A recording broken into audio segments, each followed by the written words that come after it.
நாம் சாதாரணமான வாழ்க்கை வாழ்வதற்காக பிறக்கவில்லை. ஆனால் சாதாரணமான வாழ்க்கை வாழ பழக்கப்படுத்தப்பட்டிருக்கிறோம். நம்ம எல்லாரும் ஒரு பெரிய ஆசைகளோடு கூட, பெரிய கனவுகளோடு கூட இந்த வாழ்க்கையை துவங்குகிறோம். ஆனால் இடையில ஏதோ ஒரு சின்ன பாதிப்பு ஏற்பட்ட உடனே, ஏதோ ஒரு சின்ன சறுக்கல்கள், ஒரு தோல்வி நமக்கு ஏற்பட்ட உடனே நாம் அதனால் கண்டிஷன் பண்ணப்படுகிறோம். அதன் நிமித்தமாக நம்முடைய மனதில் நம்மளால் முன்னேற முடியாது, அல்லது இதெல்லாம் நமக்குரியதல்ல அப்படிங்கிற எண்ணத்தோடு கூட எந்த இடத்துல நம்ம தோல்வியை சந்தித்தோமோ அந்த இடத்துலையே வாழ பழகிக்கிறோம். அங்கே நமக்கு ஒரு கம்ஃபர்ட் ஜோனை ஏற்படுத்திக்கிறோம். அங்கே நம்ம தப்பி பிழைச்சி வாழ்கிறதுக்கான வழிமுறைகளை கண்டுபிடிச்சு கொள்ளுகிறோம்.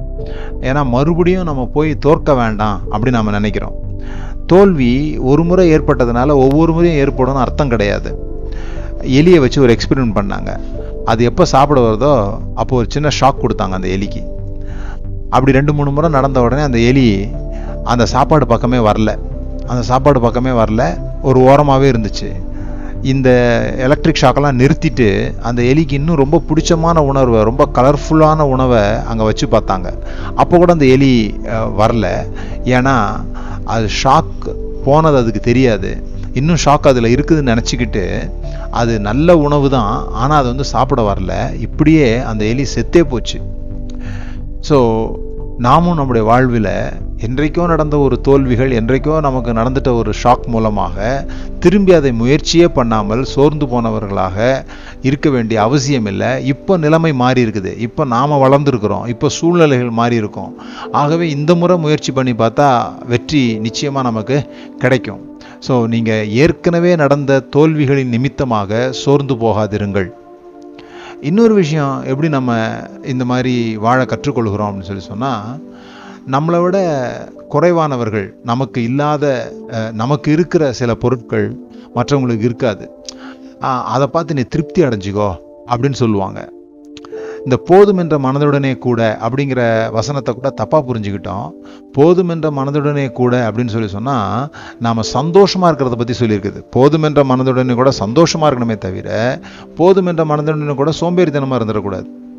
எனக்கு ஒரு கதை சொன்னாங்க.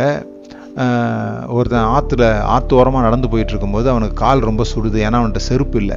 அப்போ அவன் கடவுளை பார்த்து கேட்குறான், கடவுளே எனக்கு ஒரு செருப்பு கொடுங்க அப்படின்னு சொல்லி கேட்குறான். கேட்ட உடனே மேலேருந்து ஒரு சத்தம் வருது, உனக்கு பின்னால் திரும்பி பாருன்னு. பின்னால் திரும்பி பார்த்தா அங்கே காலே இல்லாத ஒருத்தன் இருக்கிறான். அப்போ தான் இவன் வந்து, ஆண்டவா அவனுக்கு காலே இல்லை, எனக்கு செருப்பு தான் இல்லை, காலை தந்தீங்களே உங்களுக்கு நன்றி அப்படின்ட்டு போனான் அப்படின்ற கதை சொன்னாங்க. அப்போ நான் கதை சொன்னவங்கள்ட்ட இப்படி கேட்டேன், அவன் ஏன் பின்னால் திரும்பி பார்க்கணும்? கால் இல்லாதவன் காலை கேட்கணும், கால் இருக்கிறவன் செருப்பை கேட்கணும், அவ்வளவுதான்.